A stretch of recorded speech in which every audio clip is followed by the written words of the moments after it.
वज्रव्यूह प्राचीन भारत की युद्ध कला का एक बेहतरीन उदाहरण जो आज भी हमें प्रेरणा देता है। इसे आज के समय में सुरक्षा के लिए इस्तेमाल किया जाता है। यह हमें सिखाता है कि किसी समूह की मुख्य ताकत को सुरक्षित रखते हुए बाहरी चुनौतियों से कैसे निपटा जाए। व्यापार की दुनिया में भी इस सिद्धांत का उपयोग किया जाता है। वज्रव्यूह सिर्फ एक युद्ध रणनीति नहीं है, यह अनुशासन, ताकत और अच्छी योजना का प्रतीक है। यह प्राचीन काल से लेकर आज तक हमें जीवन और काम में आगे बढ़ने का रास्ता दिखाता रहा है। इसका असली खेल तो तब समझ आएगा जब युद्ध शुरू होगा। मजा आ गया दादू, सुनकर ही मुझे डर लग रहा है। इतनी बड़ी सेना का पांडवों ने कौन से व्यू से जवाब दिया? उनकी सेना तो छोटी सी थी ना?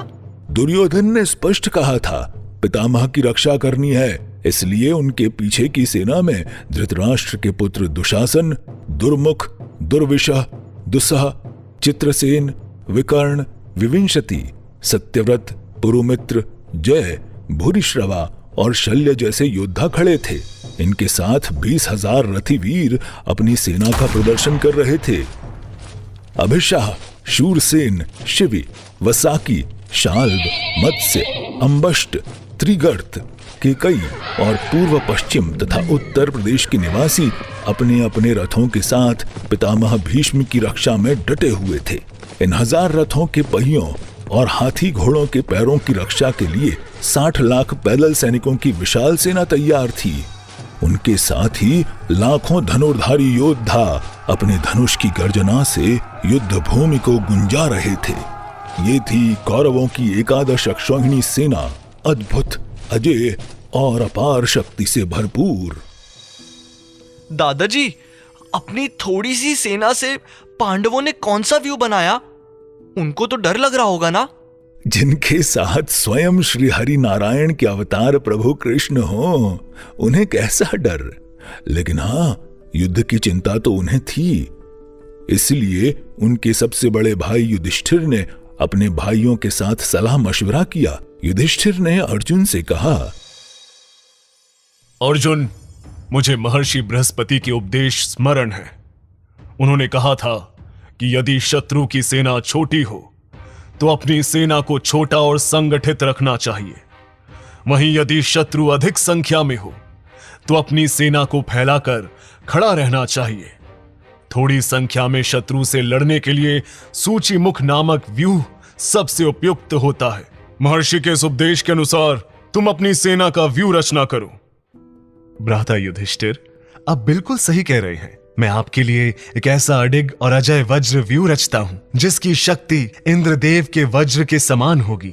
इस व्यू की सबसे पहली रचना स्वयं देवराज इंद्र ने की थी। ये व्यू शत्रु के हृदय में प्रचंड भय उत्पन्न करने वाला है। हमारे महान भ्राता भीमसेन, जो योद्धाओं में सर्वोत्तम है, इस व्यू को अपनी अद्भुत शक्ति से बल देंगे और सबसे आगे रहकर सेना का नेतृत्व करेंगे।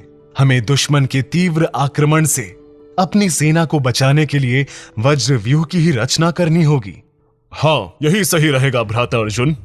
वज्र व्यूह का बाहरी घेरा दुश्मन की सेना पर हमला करता है, जिससे उनकी पंक्तियां टूट फूट जाती हैं। और इसका सबसे बड़ा फायदा यह है कि दुश्मन जल्दी थक जाएंगे, जबकि हमारी सेना सुरक्षित रहेगी और ज्यादा समय तक लड़ने के लिए तैयार भी रहेगी। जब ये सारी बातें पांडवों के सैनिकों ने सुनी तो उनके अंदर जोश और युद्ध करने की ज्वाला भड़क उठी। तो तय हुआ कि पांडव वज्र व्यूह बनाएंगे। यह व्यूह अर्धगोल या त्रिकोण के आकार में बनाया जाता था। सैनिक इसमें ऐसे तैनात होते थे कि वे हर तरफ से होने वाले हमलों को रोक सकें। इसके बीच का हिस्सा सबसे सुरक्षित होता था, जहां मुख्य योद्धा और रणनीति बनाने वाले रहते थे। बाहरी परतें इतनी मजबूत होती थीं कि उन्हें तोड़ना बहुत मुश्किल होता था। अर्जुन ने तुरंत व्यूह की रचना शुरू कर दी और रणभूमि को सजाने लगे। पांडवों की महासेना कौरवों की सेना को अपनी ओर आता देख जल से भरी हुई गंगा की तरफ धीरे धीरे आगे बढ़ती हुई दिखाई दे रही थी। भीमसेन सबसे आगे चल रहे थे। उनके साथ थे राजा द्रुपद के पुत्र दृष्टद्युम्न, पांडुपुत्र नकुल और सहदेव और राजा दृष्टकेतु। पीछे राजा विराट अपने भाइयों और पुत्रों के साथ एक अक्षौहिणी सेना के साथ उनकी रक्षा करते हुए चल रहे थे। भीम के रथ के पहियों की रक्षा नकुल और सहदेव कर रहे थे। द्रौपदी के 5 पुत्र और सुभद्रा पुत्र अभिमन्यु भीम की पीछे से रक्षा कर रहे थे। दृष्टद्युम्न अपनी सेना के कुछ चुने हुए शूरवीरों और रथों के साथ उन सब की रक्षा कर रहे थे। इन सब के पीछे महाबाहु अर्जुन खड़ा था।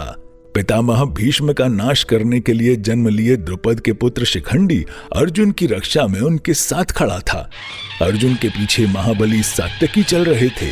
पांचाल राजपुत्र युद्धामन्यु और उत्तमौजा, दृष्टकेतु और चेकितान अर्जुन के रथों के पहियों की रक्षा कर रहे थे। पूरी सेना एक अजय व्यूह में एक साथ एक लय में युद्ध भूमि की ओर बढ़ रही थी। उस भारी भरकम भीम से तो कौरवों के मंत्री भी डर रहे होंगे। उनमें तो सैकड़ों हाथियों से भी ज्यादा बल था।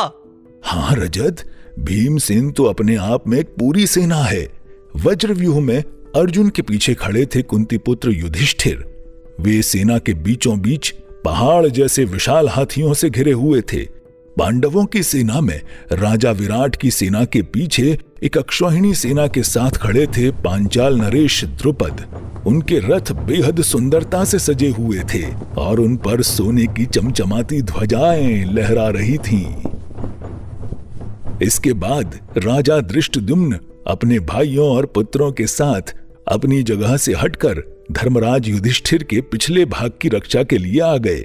चाहे कौरवों के पास कितनी ही सोने से चमकती और ऊंची ध्वजाएं हों, लेकिन सबसे महान और सेना की शोभा बढ़ाने वाला ध्वज था अर्जुन का महाकपि ध्वज। उसकी उपस्थिति पूरी सेना के मनोबल को बढ़ा रही थी। हाँ, मुझे ये कहानी पता है। जब भीम हनुमान जी को ढूंढते हुए उनके पास पहुंचे तो हनुमान जी ने उन्हें गले लगाया और कहा, भीम मुझसे वरदान मांगो। हनुमान जी ने यह भी कहा, मैं स्वयं हस्तिनापुर जाकर पूरे कुरुवंश का नाश कर सकता हूँ, या फिर अभी इसी समय दुर्योधन को बांधकर तुम्हारे सामने ला सकता हूँ। लेकिन भीम ने बड़ी विनम्रता से उनसे केवल आशीर्वाद मांगा। ये सुनकर हनुमान जी मुस्कुराए और बोले, मैं अर्जुन के रथ की ध्वजा पर विराजमान रहूंगा। मेरी गर्जना से शत्रु सेना के प्राण कांप उठेंगे। इसी कारण अर्जुन के रथ की महाकपि ध्वजा सबसे अलग और विशेष थी। ये ध्वजा न केवल पांडवों का गर्व थी, बल्कि उनकी विजय का प्रतीक भी। शाबाश बच्चे। तो इस वज्रव्यूह में भीमसेन की रक्षा के लिए तलवार, भाले और रिष्टि से सुसज्जित सैकड़ों राजा और वीर सैनिक उनके साथ आगे बढ़ रहे थे। वहीं युधिष्ठिर के पीछे पर्वत जैसे विशाल 10,000 गजराज चल रहे थे, जो जालीदार सोने के कवच पहने हुए थे।